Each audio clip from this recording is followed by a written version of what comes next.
In this talk, I will talk about the rhythmic cycles of Turkish music, usul, and present some interesting analytical cases that focus on the cyclicality of usul and its interactions with the melodic structures. To help with my analysis, I will also present an updated version of the traditional cyclical usul representations. These will reveal the distinctive temporal gestures of each usul, as well as how these particular gestures work with the makam level, either by functioning as rhythmic modes that guide the temporal arrangement of a sequence of notes, or by working against the melody, creating moments of musical tension and relaxation. My analyzed examples will mainly be drawn from the ritual music for the Mevlevi Sufi dervishes in Turkey, the Mevlevi Ayin corpus. Ayin form is one of the biggest and most sophisticated cyclical forms in makam music. I will try to demonstrate how various rhythmic interactions occur when a melodic line is cast on an usul, creating music textures ranging from more or less unified rhythmic structures to mutually complementary parts. Music is an art that unfolds in time, whether through pulses, pitches, shaping of sounds, or their interaction. This movement and its organization are known as rhythm. Time and rhythm are inherently interdependent, as time provides the necessary space for rhythm, while rhythm gives time meaningful expression. Changes in our perception of time impact our understanding of rhythm, affecting our listening experiences and musical creations. Cooper and Meyer rightly state that studying rhythm is essentially studying all of music. Meter in music can be defined as the periodic organization of pulses, where beats fall at equal time intervals. It involves the grouping of pulses into regular patterns of recurring accents, establishing a hierarchy of strong and weak beats. These elements of periodicity and regular recurrence provide a common foundation for musical figures, whether melodic or rhythmic. Additionally, meter has an anticipatory aspect, as it encompasses our initial perception and subsequent anticipation of a series of beats abstracted from the rhythmic surface, as noted by Justin London. In Western music, meter is a mental construct derived from the music itself and is generated through the listening process. Once the meter is established mentally, the hierarchical distribution of beats with their metric accents guides the listener, analyst, and transcriber to group melodic and rhythmic figures accordingly. Exploring the musical geography of makam reveals a strong reliance on an oral tradition which influences various aspects such as teaching, transmission, representation, and performance of music. At the heart of this tradition lies the study of rhythm, shaped through the recitation and singing of religious and poetic texts. The organization of the timely dimension in makam music is provided by the rhythmic cycles, usul. An usul describes the number of beats in a cycle as well as the arrangement of the strong and weak beats, which are named as düm, tek, teke, tahek, etc. The accent relationships of these beats within the cycle can be distributed regularly or irregularly. An usul can also describe the general pacing of the beats or the tempo of the cycle. Besides all these, usul is an audible additional musical layer performed by percussion instruments, supplying phenomenal accents to the totality of sound. This is a crucial aspect, especially for larger cyclical compositions such as Mevlevi Ayin. Thus, associating usul with meter would naturally cause one to overlook some unique musical dynamics in analysis. One last thing to note is that since most vocal pieces in the classical repertoire are derived from rhythmic poetry known as aruz, familiarity with both poetic rhythm and musical rhythmic cycles is essential. Consequently, studying poetry becomes an integral part of musical education. Since Safiuddin Urmevi's treatise from the 13th century, usuls were depicted as cycles in theoretical treatises called Edvar, which actually means Book of Cycles. Here you can see some depictions of usul ranging from 15th century to late 17th century. It includes depictions from Abdülkadir Meragi, Kırşehir Edvarı, both from 15th and 16th centuries, and Dimitri Cantemir's treatise from late 17th century. Realize that these are only theoretical treatises. Performing through notation is a practice that starts much later in Turkey, around 20th century. It is also within this era that one sees a shift to linear depictions in theoretical books, which implies a change to metric understanding of usul. Here you can see Nim Berefsham Usul as described in Sufi Ezgi's theoretical book from 1935. As you can see, the 16th beat rhythmic cycle is denoted as a combination of 3/4, 5/4, and 2/4/4 meters. Today, usuls are usually depicted in two staff systems. The upper line corresponds to the stronger düm beats, and the lower line corresponds to beats with lesser strength as tek, ke, teke, etc. The figure shows the 6-beat yürük semai usul. In Lerda and Jacques Endos's generative theory of tonal music, the metric structure is depicted as time hierarchies on a horizontal plane. After dividing the rhythmic structure into its smallest components, the metric structure becomes visible through classification based on beat hierarchies. Figure below demonstrates the suitability of the 6-beat yürük semai usul for generative theory of tonal music metric structure analysis. Here, examples taken from the last yürük semai section generally seen in the Mevlevi ayin ceremonies. From the examination of both the melodic and rhythmic dimensions, you can see rhythmic and melodic frameworks are in synchrony with the fact that metric periodicity of the usul is for one cycle, whereas for the melodic line it is for 2 cycles. The figure below examines both dimensions for both layers for this section.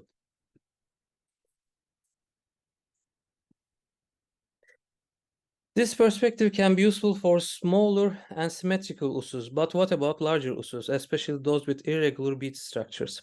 For example, this 14-beat Devir Revan usul, which can be arranged in 2 other grouping structures. According to GTTM, the preference for one of these structures is determined by the melodic phrase structures present in the melodic progression. But before discussing that, I would like to examine alternative representation to usul cycles. In his book Rhythm and Transforms, William Setares explains rhythm and polyrhythmic relationships using circular representations. Setares credits Safiuddin for the development of his necklace notation. The figure demonstrates Setares' transformation of linear notation in 6/8 time to circular notation. Similarly, Justin London also prefers using circular notations to illustrate the characteristic differences between meters and to aid in music analysis. When one applies GTTM's hierarchical dot notation of meter theory to cyclical rhythm designs, Devir Revan usul can be visualized, providing both the quantitative and qualitative differences. As can be seen, there are 3 rings around each other. The innermost ring provides us the tactus, as there are 14 equally spaced dots around it. The outermost circle is our düm, thus our strong beats, and the in-between ring provides the weak beats, tek or ke, etc. I have also distinguished between full dose and blank dose according to definitions seen in the modern theory books, which also consider the accent strength of the beats. However, these are just phenomenal accents. It's only with the interactions of the melodic line as well as the phrase rhythm the structural strength of these beats are determined. The representation of Devir Revan also shows how reciprocally distributed its beats are. The next figure presents further examples on the updated version of the traditional usul representation, revealing the distinctive temporal gesture of each. The revision shows the number of beats in an isochronous fashion by dividing the innermost ring according to the tactus and distributes the relative accents correspondingly by placing strong düm beats on the outer ring and the weaker beats on the middle ring. Recall that Berefshan usul was explained in Sufi Ezgi's book, consisting of a combination of different meters in various lengths. Comparing this with a cyclical representation shows dramatic differences. Realize the distribution of strong düm beats at the outer ring, following 3-3-2-2-1-5 pattern. 1 2 3 1 2 3 1 2 1 2 1 1 2 3 4 5. It is as if a compression of time is happening, contracting the temporal space until the last düm beat, which brings relief and relaxation till the start of the cycle. In his article Rhythmic Layers in Turkish Instrumental Improvisation, Carl Signal categorizes 10 different rhythmic layers that could be analyzed simultaneously in Turkish music. His identification of rhythm covers any of the activities happening from micro to macro levels, yet the basis is always the usul structure in its simple form. The following example shows the rhythmic interactions between melody, usul, and the embellished valvele form of the usul, which can be experienced in performances. Similarly, Willy Anku makes a critique of how African rhythm are analyzed by Western scholars, as he talks about a general lack of holistic approach to music, and adds that an ideal approach of analysis should be for the totality of sound produced by the interrelation of various parts. Our next figure combines time's arrow by bending it spirally around time's cycle. Here the cycle corresponds to Devir Revan usul. So let's see what happens when the melodic motion seyir revolves around the usul. To talk about some aspects of seyir. Seyir is the melodic progression. It means the course in makam music. These are usually melodic formulas, and their reductions can show similar patterns. And they can prolong some specific perdes. These correspond to pitches in Turkish music, but some of them are stable, some of them are dynamic, so I rather use the term perde. Okay, let's look at some analysis now. When one analyzes Penchkah Mevlevi Ayn through all of the selams, that's 1 to 4, one would clearly see the existence of a background structure in various movements and sections. In fact, some of the background reductions seem to be alike, although the foreground melodies are not. Here you can see the seyir formula in Penchkah Mevlevi Ayn. It usually goes around in between Rast perde, that's G, which is also the final finalis, and the dominant, the reciting tone, and usually the most prolonged pitch, which is Neva perde, that's D. And here are some extensions of this melodic formula. Okay, so the following examples will present an account of the similarities in the background reductions. Okay, so in the lowermost staff, you can see the reductions. There usually is a leap or a fast rise to D, and it continues by prolonging that pitch D, Neva pitch, with upper and lower neighbors, but sometimes also going down to Dugah, that's A pitch, and maybe concluding on G, and if not, the phrase is finished, starting all over again. Some other formulas.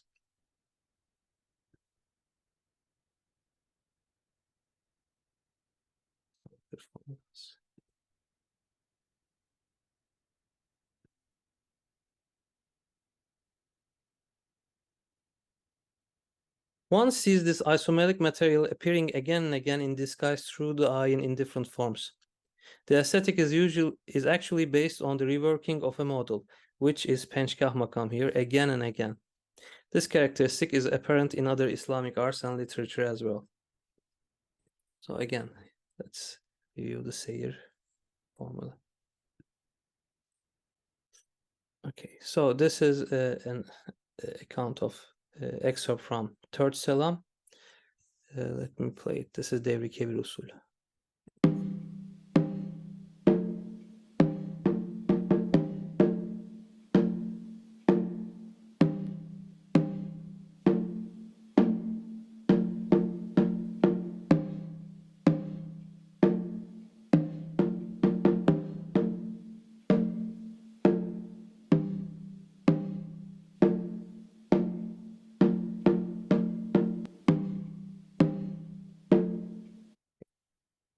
And let's hear the opening section, which repeats 4 times.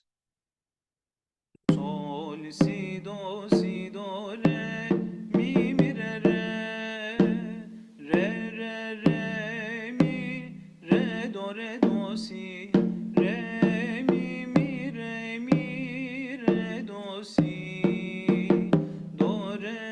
si do re do si mi re do si la si sol si do re mi re do re do si la si do mi re do si la si la sol do si la sol re. Okay, so as can be seen, this section is composed of 4 cycles, and one can distinguish between 3 subphrases here as A, B, and A, C. And this 4 cycles will repeat 3 more times until the next semi starts in next section starts in Yurik semi usul. The following figure provides the phrase groupings and circular analysis of this section. As can be seen, the A sections, which is cycles 1 and 3, involve the ascents from G to D, from Rast to Neva, whereas B and C sections, that is cycles 2 and 4, descend back to Rast, that's G. The skeletal lines of these 3 sections are also provided below the analysis. Interestingly, although B and C sections differ musically, their inner phrasing lengths are quite parallel, as both are composed of 3 ornamented subphrases covering the same areas of time, as can be observed from the cyclical mappings in the figure. The cyclical analysis, along with the skeletal lines that are supplied, clearly summarizes this musical activity of this section with its tension and relaxation points. The initial ascent from Rast to Neva provided by the section A produces inhaling moments and rise in musical tension and energy that lasts half a cycle each. In response to this, sections B and C, both lasting 1.5 cycle, allows for relaxation and space for exhaling. This release of energy exhaling is also achieved in 3 similar motions in both of the sections at the same instance of time, as can be observed from the cyclical analysis.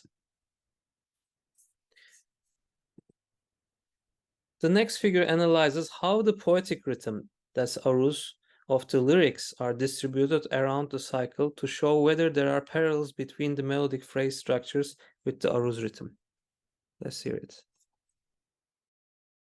Fa i la tün fa i la tün fa i lün beli yari men vay fa. Okay, so this happens for 4 cycles, the same aruz meter. And if we compare the 3 rhythmic layers altogether, including usul cycle, phrase rhythm, and aruz rhythm, we have something like this. So notice that there are many parallels between the melody and the aruz rhythm, the poetic rhythm in this case.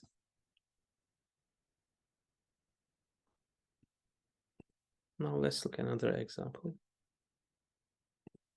So this is from the same Mevlevi Ayn. This is from first Selam, and it's in Devri Revan Usul. Let's play it.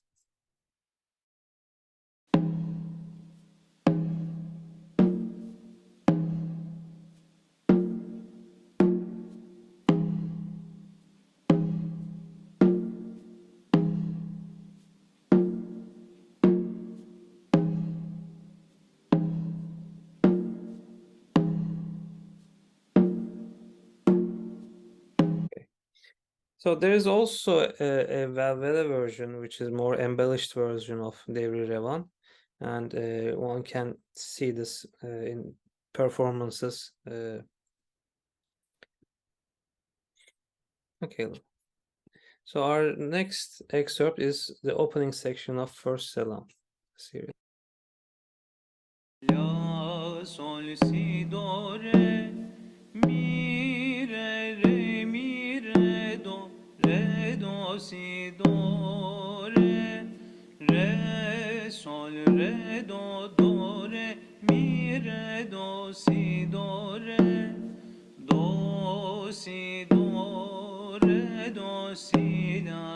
do, si, do, si, la, do, si, la, si, do, re, mi, re, do, si, la, si, sol, re, do, si, la, mi, re, re. So the passage is composed of three main phrases, each having subphrasings. The first phrase, A, starts around Rast and immediately proceeds to Neva through the Rast pentachord, establishes it and makes cadences on it. The next phrase starts with a prolongation of Chargah, that's C, as we see motions to Dugah through Uşak tetrachords, that's to A, with which it then ascends and cadences on Neva, that's D again. Notice the ascending Segah trichord to Neva in most of the cadences in phrase A and B.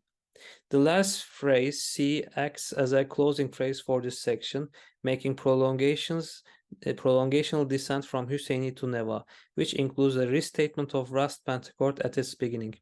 After this, a new section will begin, the first phrase of which will start with the first düm of the Devri Revan. The opening phrase can be grouped under three subphrases.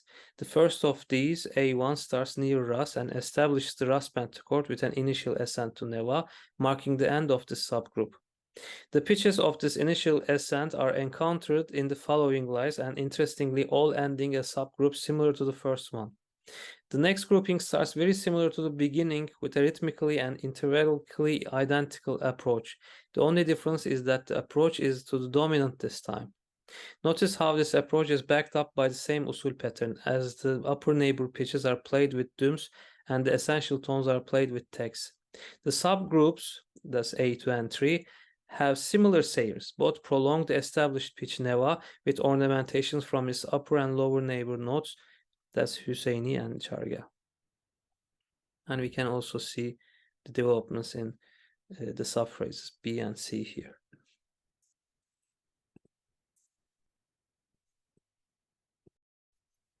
As can be seen from the circular analysis, the first section takes a total of 6 full cycles of Devri Revan, but what is more interesting is that all three subphrases of the section start on different düm of the Devri Revan cycle. Below, you can also see the background reduction of the whole excerpt with the ornamental and non-essential pitches discarded.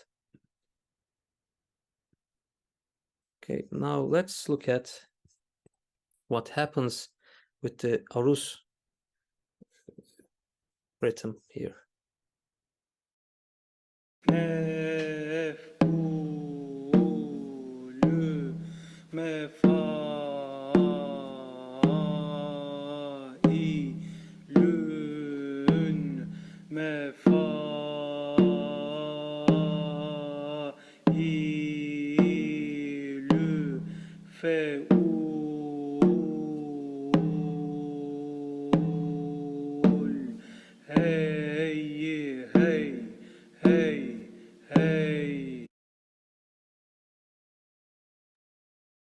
Okay.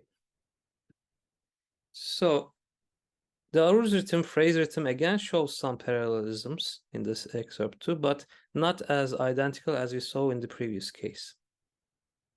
Notice in the background reduction below how Neva is prolonged throughout the passage after having its initial ascent from Rast at the beginning. Another noticeable thing is the similar lines in the background as Neva, Hüseyni, Chargah, Neva, with some Rast Neva leaps in cadential moments, which we already talked about in the isometric structure of Penchka. So we can say that there doesn't seem to be an ordered hierarchy between different düm strokes of an usul. And usuls contain only a rhythmic phenomenal level. Shifting the location of a düm stroke does not cause syncopation, but create a rhythmic variation within the same usul. We can find many similar cases, thus we can generalize three different forms in terms of phrase rhythm and usul relationships. The figure presents three cases for these three different forms, all taken from different Mevlevi ayin passages, all in 14-beat Devri Revan usul.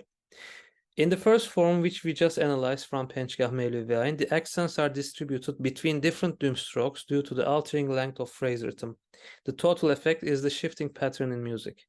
In the second form from Dügah Mevlevi Ayn, first selam, shift of accent between the beats of the usul while the melody retains its periodicity, which is in agreement with the 14-beat Devrevan usul. Here the accented beat becomes the second düm of the cycle. In the third form, both the usul and melody is periodically repeating, yet since they are different in terms of their length, a phasing effect occurs as the same exact phrase begins on a different temporal spot in the repeat. Similar usage of phasing effects are witnessed in various ayins. The following example is from 19th century composer İsmail Dede Efendi's Ferah Feza Mevlevi ayin. Here the same three and a half cycles long musical phrase is used for both lines of the first couplet and second line of second couplet. Interestingly, no added tereniums are used for remainder of the cycles, resulting in the placing of the recurring phrases to differ. The first one starts with the first beat, the second and third one starts halfway on beat 8. The phasing effect created here might be intentional in parallel with the lyrics, especially when considering that during performance, if Devrivan is performed in a more elaborated valvula form. As the music temporarily becomes out of phase, one observes in the lyrics similar lines of elevation and losing the connection with the worldly things, similar to a whirling dervishes losing ties with the ground. So, we can say that there doesn't seem to be an ordered hierarchy between different düm strokes of an usul. Usuls contain only a rhythmic phenomenal level. Shifting the location of a düm stroke does not cause syncopation but create a rhythmic variation within the same usul. The strong beats of the usul are important pillars as well as some of prolonged pitches of seyir, and the structural pillars of music were formed when these two essential points coincided. Along with this analysis, it was observed how the phrasing structures were not motivated by the first beat and that the first beat's relatively heavier weight was only valid across sections. Thus, each strong beat essentially bears an equal weight within the cycle. However, this weight changes according to the respective phrasing structure of the melody. To conclude, in accordance with the accent relationship of the poetic rhythm, the beat sequences of an usul usually function as a guide that gives a rhythmic shape to a sequence of notes, channeling the melody towards a preferred set of rhythmic patterns as expressed by Owen Wright. This does not mean that usul is solely a fixed temporal mode for the melody. In some cases, a melodic gesture or segment may overwhelm or work against the usul as Feldman notes. Therefore, various rhythmic interactions occur when melodic line is cast on an usul, creating musical textures ranging from more or less unified homorhythmic structures to mutually complementary parts or even temporary non-parallel layers. In addition to this, due to the relation of prosody with the usul, a melodic phrase within a section may not always commence with the first beat and rather initiate with one of the other stronger beats. In such cases, as the accents of both parts coincide on a temporal position other than the first beat, the structural pillar shifts to the new position of the cycle, which may temporarily alter the perceived periodicity of the usul as well. Such examples also call attention to the need to emancipate usuls from the tyranny of the bar line in notation, performance, and analysis of music, especially in bigger cycles. These are my references. Thank you.